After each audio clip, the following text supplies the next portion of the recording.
Hello everyone, welcome back to our channel, welcome back to Bengali sports blog. Bengali sports ব্লগের নতুন একটা ভিডিওতে তোমাদের সকলকে ওয়েলকাম।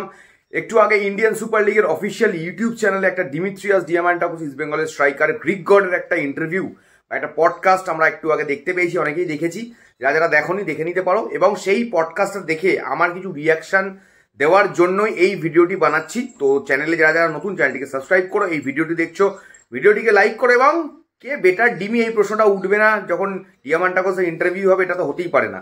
এনিওয়ে, কয়েকটা পয়েন্ট আমি হাইলাইট করব। এতদিন ধরে ট্রান্সফার মার্কেট নিয়ে যখন আগের বছর থেকে যখন কথাবার্তা আমরা বলছিলাম ডিমিত্রিয়াস ডিয়ামান্টাকোস ইস্ট বেঙ্গলে আসবে কি আসবে না সেই ব্যাপারটা নিয়ে, আমি তোমাদের একটাই কথা বলেছিলাম যে কোচের পছন্দে কিন্তু এসছে ডিমিত্রিয়াস ডিয়ামান্টাকোস। এবং কালকে রাত্রিবেলাও যখন লাইভে থাকি, অনেকে কমেন্ট করছিল যে না ম্যানেজমেন্ট নিয়ে এসেছিল চোট লুকিয়ে আন, চোট নিয়ে আন, অল দ্যাট। আমি কিন্তু একটাই কথা অলওয়েজ বলেছিলাম, ডিমিত্রিয়াস ডিয়ামান্টাকোস ইনজুরি প্রোন প্লেয়ার হলেও কোচের কিন্তু পছন্দ ছিল কার্লোস কুয়াদ্রাত। সেটা কিন্তু আজকে ডিমিত্রিয়াস ডিয়ামান্টাকোস নিজের মুখেই বলেছে যে কার্লোস কুয়াদ্রাত কিন্তু প্রথম ডিমিত্রিয়াস ডিয়ামান্টাকোসকে কন্ট্যাক্ট করে ইস্ট বেঙ্গলে আসার জন্য, and the rest is history. এই সিজনটা খারাপ যাচ্ছে অবশ্যই, এবং বিভিন্ন রকম আলোচনাও আমরা শুনতে পেয়েছি যে গোল পাচ্ছে না। কেন গোল পাচ্ছে না? যে যার সাথে মাদিতালাল, সাউথ ক্রেসপো দুজনেই ইনজুরি প্রোন। মাদিতালালও খেলতে পারেনি, সিজন আউট হয়ে গেছে বেশিরভাগ সময়।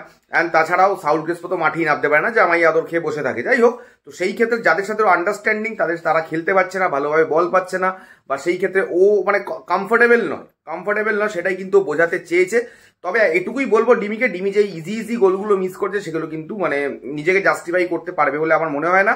এবং আরো আর একটা জিনিস আমার মনে হয় যে একটা সব থেকে যেটা ইন্টারেস্টিং, যে ওকে যে প্রশ্নটা করা হয় যে কে বেটার ডিমি, ও কিন্তু একটা সুন্দর উত্তর দেয় যে ইস্ট বেঙ্গল সাপোর্টারদের কাছে ডিয়ামান্টাকোস সেরা এবং মোহনবাগান সাপোর্টারদের কাছে পেট্রাটস সেরা রয়েছে। তো এটা আমার বেশ ভালো লাগে, এবং ওর ইন্টারভিউটা আমার ভালো লেগেছে। আমি একটাই কথা বলবো, এই মুহূর্তে মার্কেটে যে খবর রয়েছে অনেকে, যে ডিমিত্রিয়াস ডিয়ামান্টাকোসকে ইস্ট বেঙ্গল ছেড়ে দিতে চলেছে নেক্সট সিজনে, টিল ডে টুডে এরকম কোনো খবর নেই। ঠিক আছে, এরকম কোনো খবর নেই, কারণ east Bengal management and east Bengal team is focusing 5 তারিখ মার্চ মাসের এবং 12 তারিখে ফোকাস করছে, আরকাডাক ম্যাচে ফোকাস করছে। তো এখানে তাদের main man is ডিমিত্রিয়াস Diamantakos still.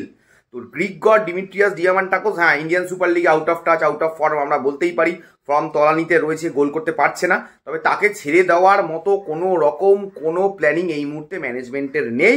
এবং পরবর্তীতে চ্যালেঞ্জ লিগে কি হবে আমরা জানি না। আমরা সবসময় টিমের পাশে ছিলাম, আছি, এবং আশা করবো ডিমি ইন্ডিয়ান সুপার লিগের বাকি ম্যাচগুলোতে ফর্মে ফিরে সেই আসল জায়গাতে 5 তারিখ এবং 12 তারিখ গোল করে ইস্ট বেঙ্গলকে নেক্সট স্টেজে নিয়ে যাবে, এটুকুই আশা করবো। থ্যাংক ইউ সো মাচ যারা ভিডিওটা দেখলে। পরবর্তীতে আবার চলে আসবো নতুন ভিডিও নিয়ে। এখনের মতো সকলে টাটা, সবাই ভালো থেকো।